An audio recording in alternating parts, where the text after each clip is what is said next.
आप सभी को नमस्कार। दोस्तों, कर्क राशि वाले जातकों का इस चैनल पे स्वागत है। इस वीडियो में हम आपको बताने वाले हैं कर्क राशि वाले जातकों के लिए साल 2025 में 16 से लेकर 31 सितंबर तक का समय कैसा जाने वाला है। सितंबर महीने के बचे हुए 15 दिनों की समयावधि में आपकी राशि के ऊपर मौजूद जो ग्रही अवस्था है वो आपको क्या मेजर परिणाम देने वाली है। किन मामलों में कर्क राशि वाले जातकों को कम प्रयासों में बड़ी सफलता मिलने वाली है, वहीं किन मामलों में आपको सावधानी पूर्वक काम करने की आवश्यकता जीवन में रहने वाली है। तो ये राशिफल कर्क राशि वाले जातकों के लिए ही बनाया गया है और आपकी चंद्र राशि के ऊपर प्रभावी है, तो आप इसे इसी आधार पर देखें। इस राशिफल के माध्यम से कर्क राशि वाले जातकों के जीवन से जुड़े हुए सभी पहलू के बारे में हम आपको जानकारी भी देने वाले हैं, जैसे कर्क राशि का करियर और आपका व्यापारिक जीवन, आर्थिक जीवन, पारिवारिक जीवन, प्रेम संबंध, स्वास्थ्य, एजुकेशन लाइफ और अंत में हम आपको धार्मिक उपायों के बारे में भी जानकारी देने वाले हैं। तो कर्क राशि वाले जातकों इस 15 दिनों की समयावधि में जो आपकी राशि के ऊपर ग्रही अवस्था है वो कैसी रहने वाली है, सबसे पहले ये जानकारी हम आपको दे रहे हैं। देखिए, राहु देव आपके आयु भाव में, अष्टम भाव में गोचर कर रहे हैं। शनि वक्री अवस्था में आपके भाग्य भाव में, मीन राशि में गोचर कर रहे हैं। देवगुरु बृहस्पति आपके व्यय भाव में गोचर कर रहे हैं। इस 15 दिनों में केतु और शुक्र की युति जो है वो आपके राशि के धन भाव में बनी हुई रहने वाली है। वहीं इस 15 दिनों की समयावधि में सूर्यदेव और बुध का जो गोचर हो रहा है वो आपके पराक्रम भाव में होने वाला है, जहां पर बुध की अवस्था जो है वो उच्चस्थ अवस्था में बुध रहेंगे, बहुत ही बलवान रहने वाले हैं। और सेनापति मंगल जो हैं वो आपके केंद्र में मौजूद हैं, सुख भाव में मौजूद होकर इस 15 दिनों की समयावधि में गोचर करने वाले हैं। तो इस प्रकार का जो ग्रही अवस्था है वो 15 दिनों में इस प्रकार की आपकी राशि के ऊपर है। अब आइए हम आपको बताते हैं क्या मेजर परिणाम आपको मिलने वाला है। सबसे पहले आपको बताना चाहते हैं करियर और व्यापारिक जीवन के मामले में क्या परिणाम आपको मिलेगा। दोस्तों, लंबे समय से मंगल देव आपके कर्म भाव के स्वामी होकर शनिदेव के साथ दुर्योगों के प्रभाव में चल रहे थे। तो कर्म क्षेत्र के मामले में यदि आपको पुराने समय में अनिश्चितता, दबाव और भाग दौड़ जीवन में लगातार मिला है, ये 15 दिन का समय ऐसा रहने वाला है जिसमें मंगल अपनी 7वीं दृष्टि के माध्यम से कर्म भाव के स्वामी होकर कर्म भाव को देखकर परम बलवान बना रहे हैं। अतः कर्क राशि वाले जातक ऊर्जावान होकर करियर के मामले में काम करते हुए जीवन में नजर आने वाले हैं। यदि आप वर्तमान समय में अपने अंदर साहस की कमी, आत्मविश्वास की कमी महसूस कर रहे हैं, तो 15 तारीख से ही आपके पराक्रम भाव के स्वामी बुध आपके पराक्रम भाव में ही उच्चस्थ अवस्था में मौजूद हैं। तो ऐसे में आने वाले 15 दिनों में किसी भी प्रकार के साहस की कमी आपके अंदर नहीं रहने वाली है।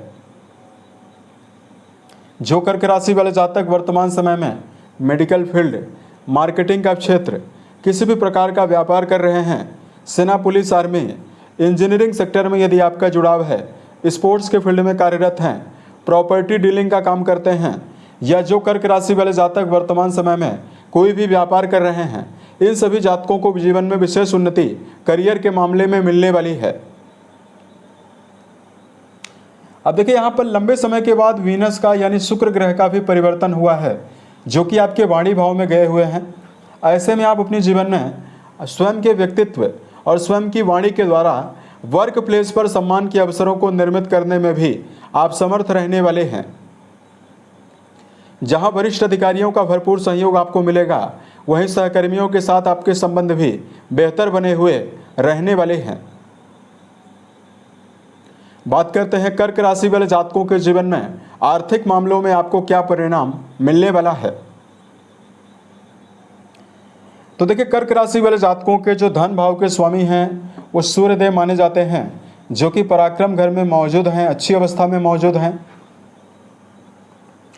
वहीं आपके लाभ भाव के स्वामी शुक्रदेव माने जाते हैं, जो कि धन भाव में मौजूद हैं। तो कर्क राशि वाले जातक ये पाएंगे कि आपका जो धन है परिवार के ऊपर व्यय होगा इस टाइम जोन में। वही लाभ भाव के स्वामी जो धन भाव में मौजूद हैं, तो आप अपने स्वयं के पुरुषार्थ के द्वारा ही जीवन में कई माध्यम से आमदनी करने में भी कामयाब रहने वाले हैं। शुक्रदेव 15 तारीख को ही आपके धन भाव में गए हुए हैं, तो ऐसे में लाभ भाव के स्वामी हैं। तो ऐसे में अगर आप कोई भी नवीन आमदनी के मार्ग को तलाश कर रहे हैं, अगर आपके पास कोई भी आमदनी के साधन नहीं है, तो इसमें कर्क राशि वाले जातकों को बड़ी सफलता मिलने वाली है। आपको नवीन इनकम के मार्ग प्राप्त होने का योग भी बना हुआ रहने वाला है। उसके अलावा देखिए, मंगल का संबंध आपके केंद्र से बना हुआ है और गुरु की 5वीं दृष्टि भी आपके सुख भाव में पहुंच रही है। ऐसे में आप अपने जीवन में मटेरियलिस्टिक सुखों से जुड़ी हुई वस्तुओं को लेने में भी कामयाब रहने वाले हैं। यानी भूमि, भवन, वाहन या घरेलू सुविधा से जुड़ी हुई वस्तुओं को लेने में भी आप काफ़ी एक्टिव रहने वाले हैं।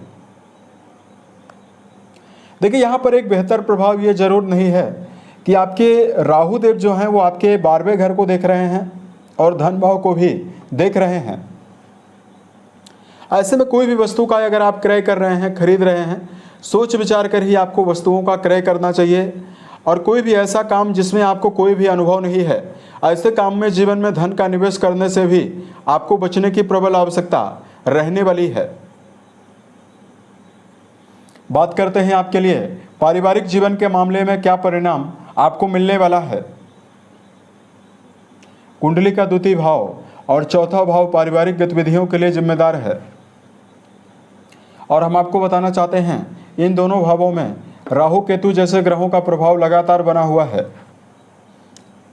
यहाँ पर राहु देव अष्टम घर में मौजूद होकर 9वीं दृष्टि आपके मंगल के ऊपर आपके सुख भाव में डाल रहे हैं। वही राहुदेव 7वीं दृष्टि आपके द्वितीय भाव में डाल रहे हैं।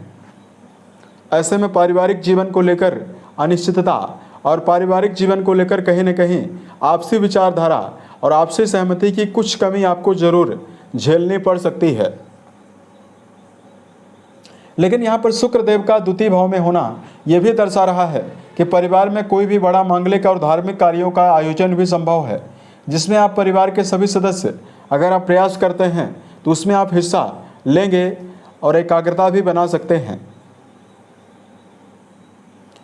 यहाँ पर आपको बताना चाहते हैं प्रेम और वैवाहिक जीवन के मामले में क्या परिणाम मिलेगा। देखिए, अगर आप किसी भी नज़दीकी संबंधों के मामले में जुड़ाव रखते हैं, प्रेम जीवन में जुड़ाव रखते हैं, तो जहाँ राहु देव की 9वीं दृष्टि मंगल के ऊपर पड़ रही है, वही मंगल देव प्रबल शत्रु राशि में मौजूद हैं। तो रिश्तों के मामले में तो आपको उतार चढ़ाव कुछ ज़्यादा ही प्रेम संबंध के मामले में आपको मिलने वाला है। अतः प्रेम जीवन के मामले में आपको संभल कर चलने की आवश्यकता रहने वाली है। बात करते हैं वैवाहिक जीवन के मामले में क्या परिणाम आपको मिलेगा। देखिए, यहाँ पर शनिदेव का जो अनुकूल प्रभाव है वो आपको जरूर देखने के लिए मिलेगा। धीरे धीरे करके शनिदेव वक्री भले ही है, लेकिन शनिदेव आपके भाग्य भाव का रिजल्ट आपको दे रहे हैं। ऐसे में अगर आप रिश्तों के मामले में तालमेल बैठाने का प्रयास करते हैं तो वैवाहिक मामलों में काफ़ी हद तक आपको रिश्तों में समन्वय भी मिलने वाला है और जीवन साथी का समर्थन भी आपको मिलेगा।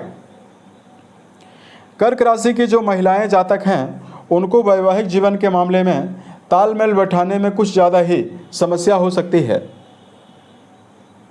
चूँकि देवगुरु बृहस्पति की अवस्था ज़्यादा बेहतर नहीं है, ऐसे में आपको खास तौर से महिलाओं को विशेष तौर से समन्वय ज़्यादा बनाने की आवश्यकता रहने वाली है। अन्यथा मान सम्मान को लेकर भी समस्या रहेगी। बात करते हैं एजुकेशन फील्ड के मामले में क्या परिणाम आपको मिलने वाला है। दोस्तों, देवगुरु बृहस्पति आपके 9वें भाव के स्वामी होकर व्यय भाव में गए हुए हैं और यहाँ पर हम आपको बताना चाहते हैं मंगल की अवस्था भी ज़्यादा बेहतर नहीं है। अतः विद्यार्थी जीवन में जुड़े हुए जातकों को मेहनत के अनुसार ही सफलता मिलने वाली है। यहाँ पर एक पॉजिटिविटी जरूर है कि बुध अपनी उच्च राशि में मौजूद हैं। ऐसे में अगर आप प्रारंभिक तौर की पढ़ाई कर रहे हैं तो आपको कुछ बेहतर परिणाम भी मिलेंगे। बात करते हैं हेल्थ के मामले में क्या परिणाम आपको मिलेगा। छठे भाव के स्वामी आपके व्यय भाव में मौजूद हैं और कुंडली का छठा घर रोगों के लिए, कर्जा, शत्रुओं के लिए जिम्मेदार है।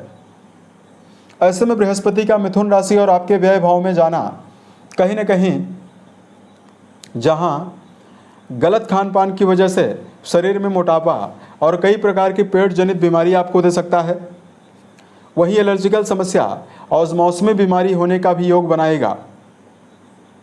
अतः खान पान को लेकर विशेष सावधानी बरतें। एक बेहतर पॉजिटिविटी ये जरूर रहने वाली है कि सूर्यदेव आपके पराक्रम घर में बुध के साथ एक सशक्त राजयोगों के प्रभाव में है। तो ऐसे में जो आपका आत्मबल है और जो आपका मनोबल है लगातार बढ़ा हुआ रहेगा। वर्तमान समय में अगर आपके लिए धार्मिक उपायों की जानकारी दिया जाए तो कर्क राशि वाले जातकों को इस समयावधि में सुंदरकांड और हनुमान चालीसा का पाठ करना लगातार आपको शुभ प्रभाव देने वाला है। वहीं कर्क राशि वाले जातकों, यदि आप अपनी दिनचर्या व्यवस्थित बनाकर चलते हैं, सही समय पर सोना, सही समय पर जगना, रोजाना व्यायाम करना और यदि आप मेडिटेशन जैसी आदतों को यदि आप लेकर चलते हैं तो इससे आपको बेहतर लाभ भी मिलेगा, शुभ प्रभाव भी आपको मिलने वाला है। उम्मीद है ये जानकारी कर्क राशि वाले जातकों को बेहतर लगे। राहु की अवस्था ज़्यादा बेहतर नहीं है, तो ऐसे में अगर राहु देव की महादशा भी आपके ऊपर चल रही है तो इनका उपाय आपको जरूर करना चाहिए। इसके लिए चूंकि 22 तारीख से नवरात्रि का पर्व भी रहने वाला है, तो अगर आप दुर्गा सप्तशती के चतुर्थ और पंचम अध्याय का पाठ करते हैं, इससे राहु देव की नेगेटिविटी आपके जीवन से समाप्त होने वाली है।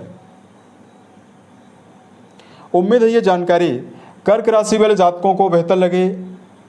अगर आप आने वाले समय में ज्योतिष, धर्म और दैनिक राशिफल से जुड़ा हुआ अन्य वीडियो यदि आप देखना चाहते हैं, इस चैनल को सब्सक्राइब जरूर करें। ओम नमः शिवाय।